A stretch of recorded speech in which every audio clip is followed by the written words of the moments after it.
Assalamualaikum warahmatullahi wabarakatuh.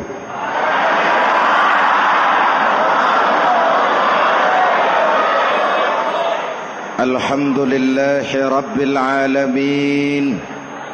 Wassalatu wassalamu ala ashrafil mursalin Sayyidina wa maulana Muhammadin wa ala alihi wa sahbihi ajmain, amma ba'du. Para ulama yang saya muliakan, hadirin hadirat ma'asyiral muslimin yang saya cintai, banyak kita alami perubahan-perubahan yang terjadi, baik perubahan yang menyangkut sosial budaya, lebih-lebih yang menyangkut sosial politik.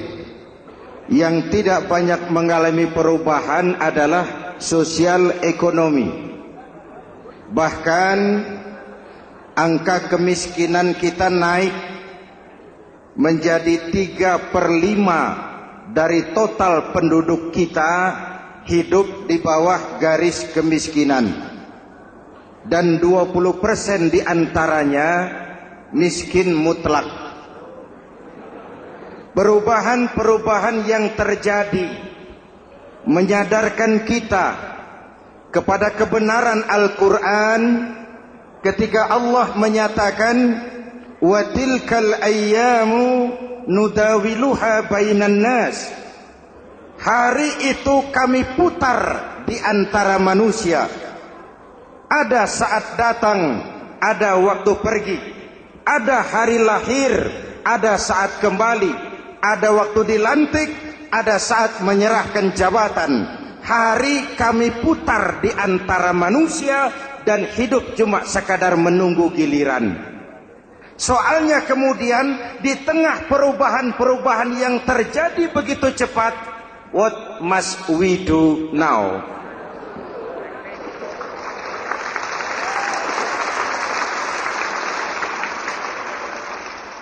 Saya juga nggak ngerti itu. Yang penting kan penampilan. Saudara-saudara kaum muslimin di seluruh tanah air, jadi pemimpin adalah pelayan bagi orang yang dipimpinnya. Okelah, perbaikan ekonomi, pembukaan lapangan kerja baru kita serahkan kepada pemerintah, karena kita percaya mereka orang-orang terpilih belaka yang dipilih dengan kepercayaan akan mampu membawa rakyat keluar dari kesulitan. Amin. Tugas kita sekarang di zaman susah meluruskan akidah. Jangan sampai mbah dukun yang naik ke permukaan. Betul? Islam misinya yang pertama membebaskan manusia dari kemusyrikan. 13 tahun Rasul berjuang di Makkah, menanamkan akidah, meluruskan keyakinan, membentuk iman. 13 tahun membebaskan manusia dari belenggu kemusyrikan. 13 tahun menanamkan la ilaha illallah Muhammadur Rasul dengan seluruh konsekuensinya. Kalau saya yakin tidak ada Tuhan selain Allah, saya tidak akan minta tolong kecuali hanya kepada Allah.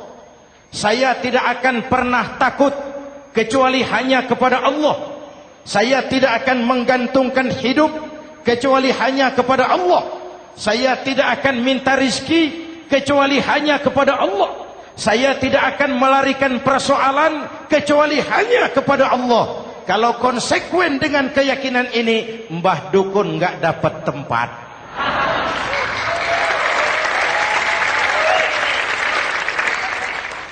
Akur? Ayo lihat secara sederhana. Saya sandaran di tiang, tiangnya ambruk, sayanya jatuh. Saya sandaran di tembok, temboknya runtuh, saya juga runtuh. Saya sandaran kepada orang kaya, dia jatuh miskin, saya bangkrut. Saya sandaran kepada jenderal, dia pensiun, saya selesai. Tapi kalau saya sandaran hanya kepada Allah, Allah tidak akan pernah miskin, Allah tidak akan pernah lumpuh, Allah tidak akan pernah terpuruk, dan Allah tidak akan pernah berkurang kekuasaannya.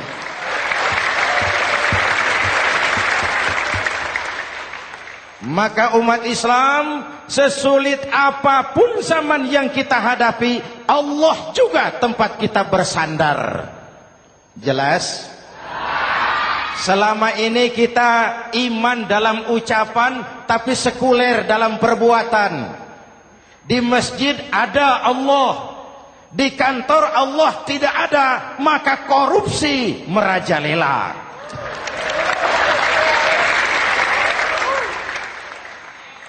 Di masjid ada Allah, di pasar Allah tidak ada, maka timbangan tetap curang. Kita iman dalam ucapan, tapi sekuler dalam perbuatan. Oleh karena itu, sesulit apapun zaman yang kita hadapi, iman jugalah pegangan kita. Allah juga tempat kita bersandar. Boleh zaman berubah, akidah jangan sampai goyah.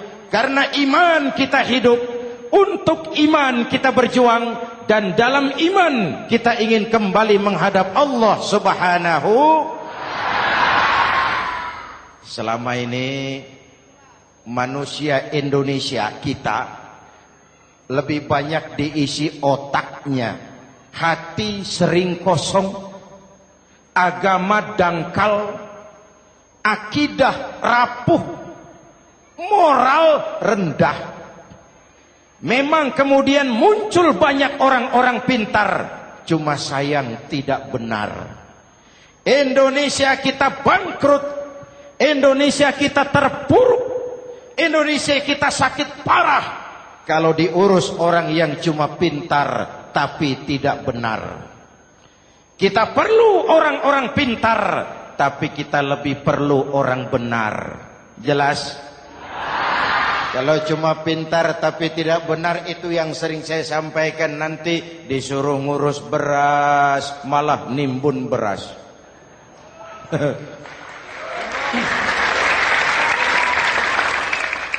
Disuruh ngurus laut malah jadi bajak laut. Disuruh ngurus hutan rame-rame jadi orang hutan. Jutaan hektar hutan Indonesia kita ini merupakan kekayaan sumber daya alam kita yang harus digunakan bagi sebesar-besar kemaslahatan rakyat. Yang disuruh ngurus hukum malah bikin hukum seperti pisau, tajam ke bawah, tumpul ke atas. Jangan heran lalu di masyarakat muncul street justice, pengadilan jalanan, sebagai refleksi dari ketidakpuasan melihat sikap hukum yang sangat berpihak. Kalau yang kecil salah, hukum cepat-cepat ditegakkan.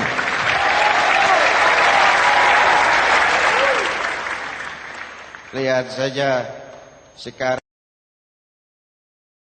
sekarang ini kalau orang terkenal banyak uang punya masalah, antri yang bela.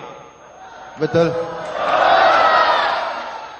Tapi saudara lihat si Marsinah di Jawa Timur, si Sengkon dan Karta di Jawa Barat, si Udin Bernas wartawan Jogja, terseok-seok mencari keadilan, sampai hari ini urusannya masih remeng-remeng.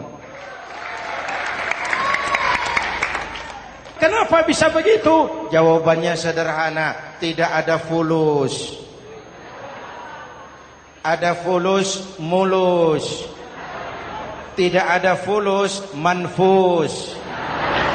Betul? Jangan sampai para penegak hukum kita terjebak pada lagu baru, maju tak gentar membela yang bayar. Biar bertentangan dengan nurani, biar bertentangan dengan public opini, biar bertentangan dengan rasa keadilan. Siapa yang bayar, itulah majikan. Mau benar atau salah, belain terus. Kalau seperti inilah hukum kita, mafioso keadilan akan tetap gentayangan. Hadirin yang saya hormati, 13 tahun beliau berjuang di Mekah, meluruskan keyakinan, memantapkan akidah, meneguhkan iman. Dari situ segalanya dimulai, dan ke situ segalanya akan menuju. Intan paling mahal, mutiara paling berharga, tidak lain adalah nilai-nilai keimanan. Kalau itu sudah tergadai, apalagi yang bisa kita banggakan dalam kehidupan ini? Kita merasa harta kita berharga, belum ada artinya ketimbang iman. Kedudukan kita punya nilai pun belum ada artinya ketimbang dengan nilai-nilai keimanan. Itu intan paling mahal, itu mutiara paling berharga. Harta baru ada manfaatnya kalau dilandasi dengan iman. Jabatan dan kedudukan baru terasa gunanya kalau dilandasi dengan keimanan. Kalau jabatan lepas dari iman, yang akan lahir Fir'aun baru. Jelas? Kalau harta terlepas dari iman, yang akan muncul adalah konglomerat Korun.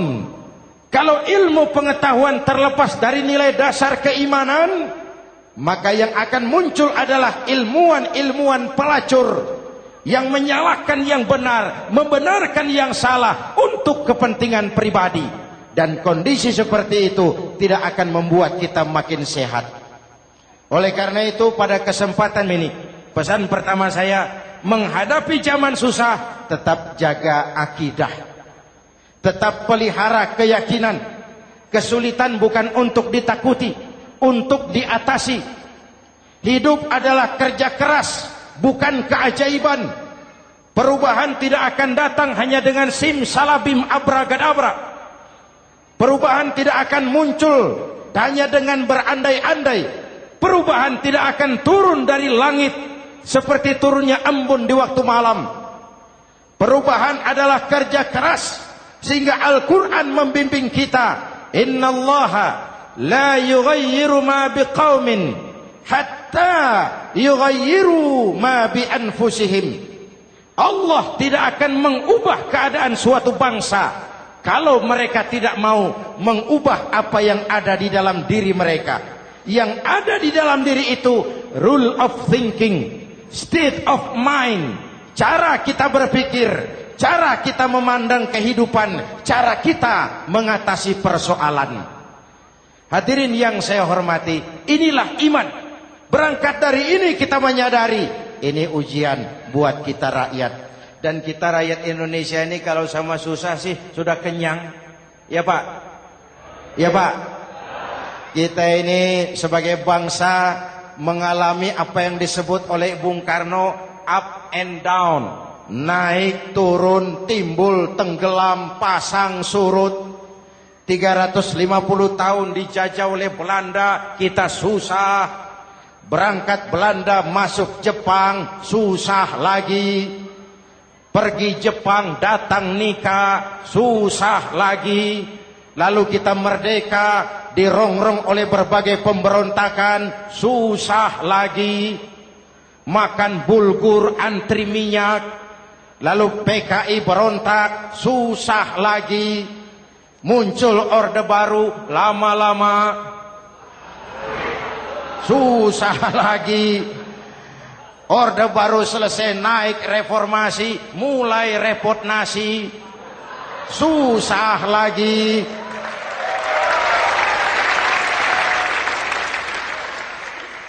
Kalau susah kita ini sudah akrab, sudah intim. Mestinya kalau sudah susah seperti itu, jangan salah sikap menyikapi kesusahan. Jangan sampai kita potong kompas, ambil jalan pintas, terjebak menghalalkan segala cara. Itu tidak akan menguntungkan. Itu tidak akan menyelesaikan. Kalaupun selesai nampaknya penyelesaian sesaat. Dan penyelesaian sesaat bukan penyelesaian yang sebenarnya. Karena itu tetaplah dalam koridor keimanan. Boleh zaman berubah, akidah jangan sampai goyah. Silahkan masa berganti, tapi keyakinan jangan mati. Sekali la ilaha illallah sampai tetes darah paling penghabisan, tetap la ilaha illallah. Sanggup? 3 orang. Sanggup? 21. Sanggup? Kalau sanggup kita harus konsekuen.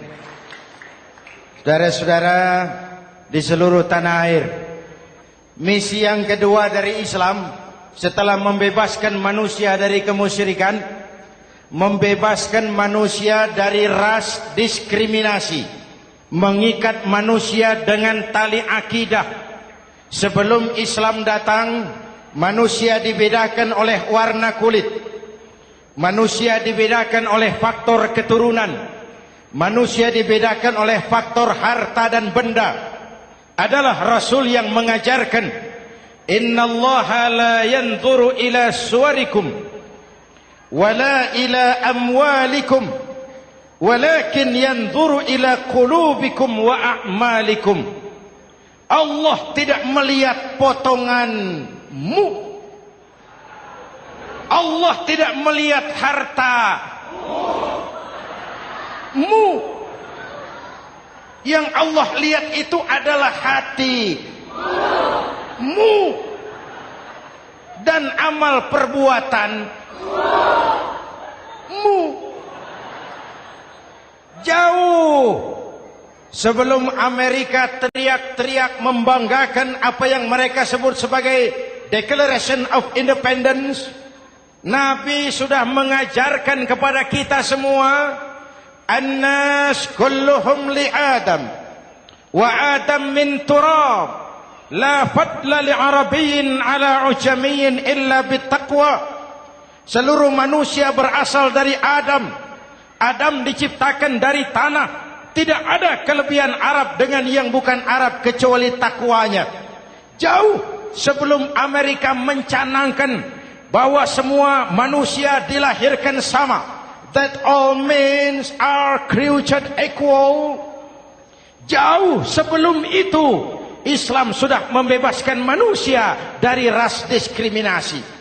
Apa dalam konteks kekinian menghadapi zaman susah tetap jaga kerukunan? Ya Pak? Ya Bu? Oi Bu? Menghadapi zaman susah tetap jaga kerukunan, baik antar umat seagama, antar umat beragama, maupun antar umat beragama dengan pemerintah. Menjaga kerukunan, jangan saling sikat sikut di antara kita.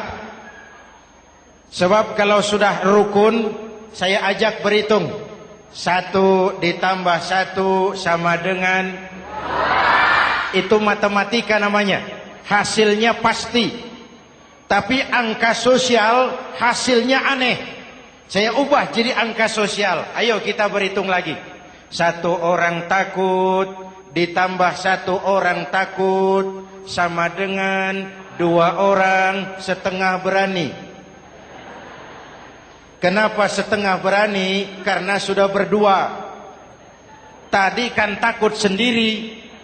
Kalau sama-sama takut berkumpul jadi setengah berani. Kalau ditambah 1 orang takut lagi, 1 orang takut ditambah 1 orang takut ditambah 1 orang takut sama dengan 3 orang berani. Kenapa jadi berani? Karena sudah bertiga. Kita yang lemah, kita yang marginal, kita yang dikucilkan, bahkan kita yang dilecehkan, kalau mau rukun kita akan kuat dan tidak bakal dipermainkan orang.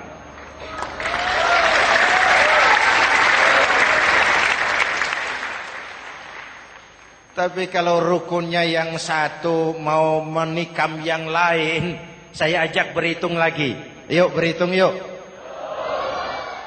1 ekor ayam ditambah 1 ekor musang sama dengan 1 ekor musang. Kemana ayamnya? Dimakan musang. Betul nggak nih hitungan? Ayo kita hitung lagi. 1 ekor ayam ditambah 1 ekor musang sama dengan 1 ekor musang. Kemana ayamnya? Dimakan musang. Jadi kalau kita suka kumpul dengan orang yang mau makan kita, selesailah kita.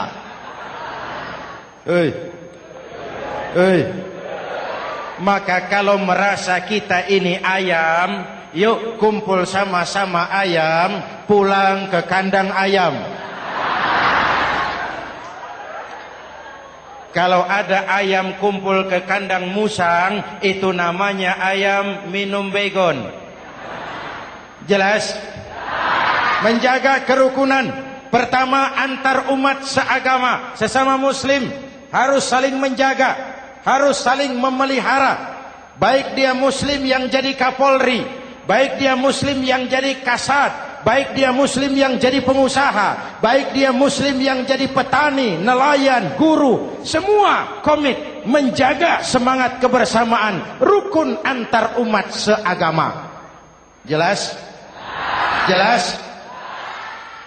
Hadirin yang saya hormati, atas dasar itu saya ingatkan kembali, kita semua ingin persoalan terorisme dilepaskan kaitannya dari agama manapun. Tidak ada kaitannya terorisme dengan Islam, dengan Kristen, dengan Hindu, dengan Buddha. Tidak ada kaitannya terorisme dengan pondok pesantren.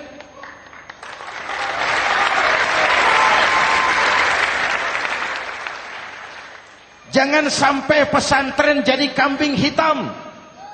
Karena sejak zaman penjajahan, pesantren sudah terbukti memberikan kontribusi bagi perjuangan memerdekakan rakyat Indonesia. Rukun antar umat seagama. Yang kedua, rukun antar umat beragama. Islam ini rahmatan lil. Jangankan manusia walaupun berbeda agama, binatang saja dihormati. Ada hadis, fa iza zabahtum fa ahsinuz zibhata. Kalau kamu menyembelih hewan, sembelihlah dengan cara yang terbaik. Jangan menyembelih ayam dengan pisau tumpul. Itu namanya tidak berperi kebinatangan. Yang kecil lagi, saudara buka babul istinja, makruh buang air kecil di tanah yang berlubang. Sebab apa? Pertama, menjaga kesehatan. Siapa tahu di lubang yang saudara buang air kecil itu ada gas beracun. Kalau tidak, melindungi binatang yang ada di dalam lubang. Siapa tahu di lubang yang saudara buang air kecil itu ada semut sedang rapat membahas terorisme. Apa dosanya lalu mati dikencingi? Ini namanya rahmatan lis semut. Binatang saja dilindungi. Maka perbedaan agama tidak harus menyebabkan kita bertolak belakang. Perbedaan agama bukan alasan untuk saling bermusuhan. Apalagi kita sudah menyadari tentang kemajemukan kita, tentang kebinekaan kita, tentang keragaman kita. Rukun antar umat beragama. Saling menghormati, saling menghargai, tapi tetap dalam batas lakum dinukum. Lalu rukun antar umat beragama dengan pemerintah. Hadirin yang saya hormati, yang benar kita dukung, yang salah kita perbaiki dan kita tegur menurut cara-cara yang diajarkan oleh agama kita. Dan sholat berjamaah, pendidikan bernegara yang paling bagus. Tadi kita sholat ada imam, ada makmum, betul? Makmum wajib ikut imam kalau imam benar sholatnya. Rakyat wajib ikut pemimpin kalau pemimpin benar mimpinnya. Masyarakat Islam ini loyal. Masyarakat Islam ini bukan pemberontak. Masyarakat Islam ini taat dan setia. Kapan? Kalau imamnya benar. Imam takbir, makmum. Imam ruku, makmum. Imam i'tidal, makmum. I'tidal. Imam sujud, makmum. Tapi kalau imam keliru, mestinya imam ruku malah sujud. Salah imam ini. Tegur. Siapa yang wajib negur? Makmum yang saf terdepan. Anggota DPR.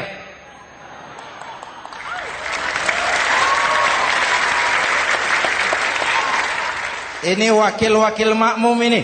Saf di depan ini. Kalau imam keliru mereka paling tahu. Ngomong. Tegur. Bagaimana negurnya? Ada aturan main.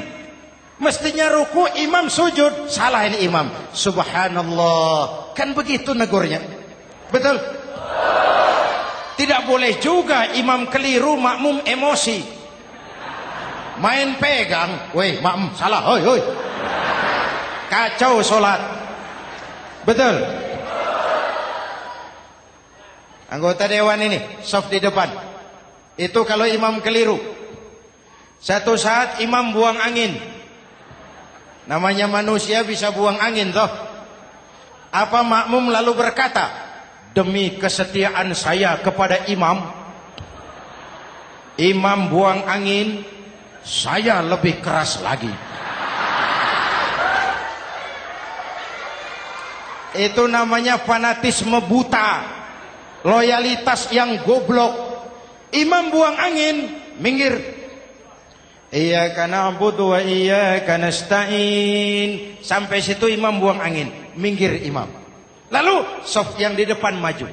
Tidak usah bikin solat baru, teruskan pekerjaan imam. Ihdinas siratal mustaqim. Teruskan. Kenapa? Kalau bikin solat baru lagi, nanti buang angin lagi. Bikin lagi solat. Kapan selesainya solat? Kapan selesainya membangun negara ini? Yang penting imam tahu diri, buang angin, minggir.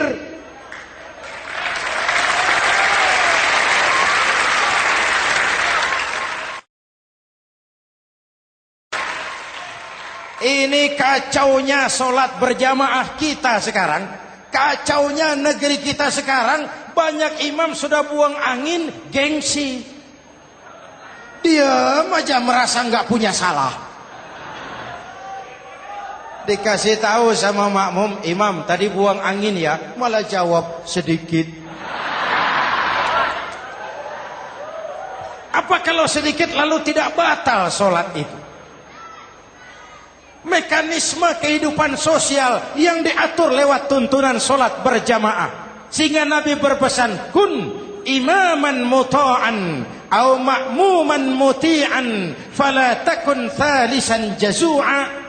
Kalau jadi pemimpin, jadilah pemimpin yang ditaati. Kalau jadi makmum, jadilah makmum yang mentaati. Jangan jadi golongan ketiga pemecah belah. Di depan tidak jalan, di belakang takut, ditaruh yang di tengah, di depan didorong, yang belakang ditendang. Ini namanya biang kerok.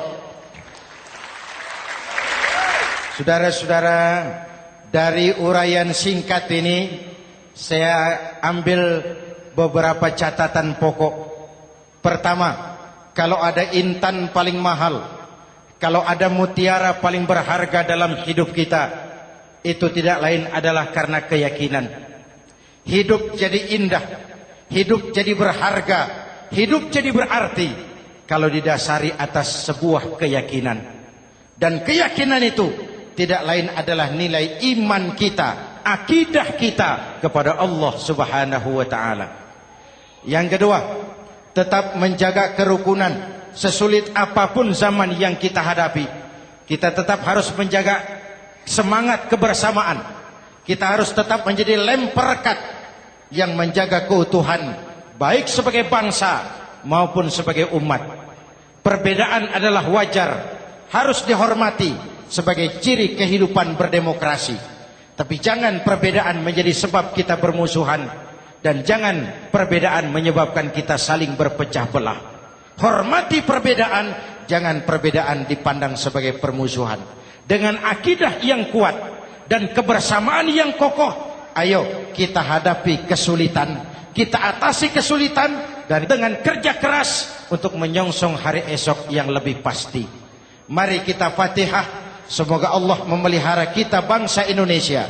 Ala hadhihi niyah wa ila hadratin Nabi. Al-Fatihah.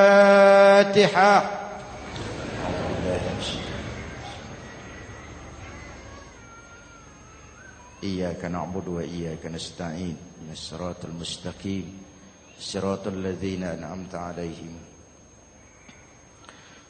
Bismillahirrahmanirrahim. Amin. Alhamdulillahi rabbil alamin.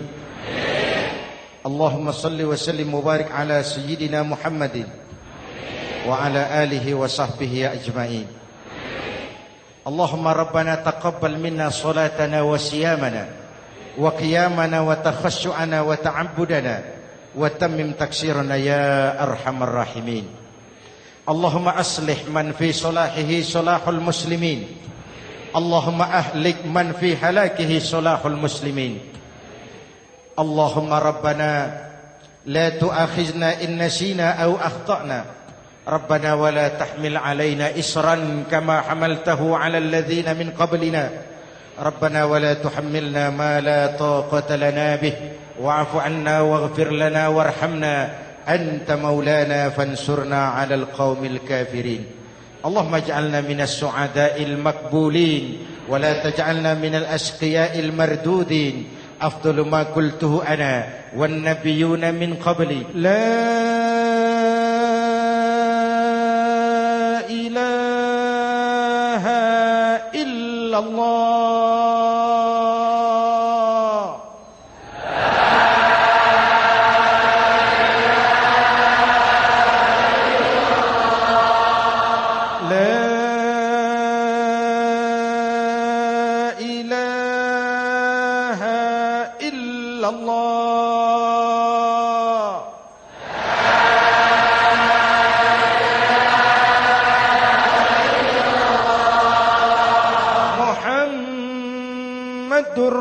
Rasulullah.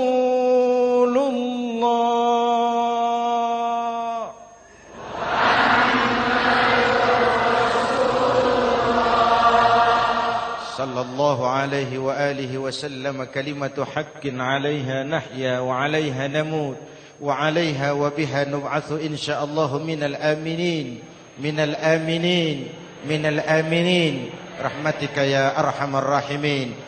Sallallahu ala sayyidina Muhammad wa ala alihi wa sahbihi ajma'in. Ana rabbika rabbil izzati amma yasifun. Salamun alal mursalin. Walhamdulillahi rabbil alamin. Jumpa lagi di lain kesempatan insyaallah. Wassalamu alaikum warahmatullahi wabarakatuh.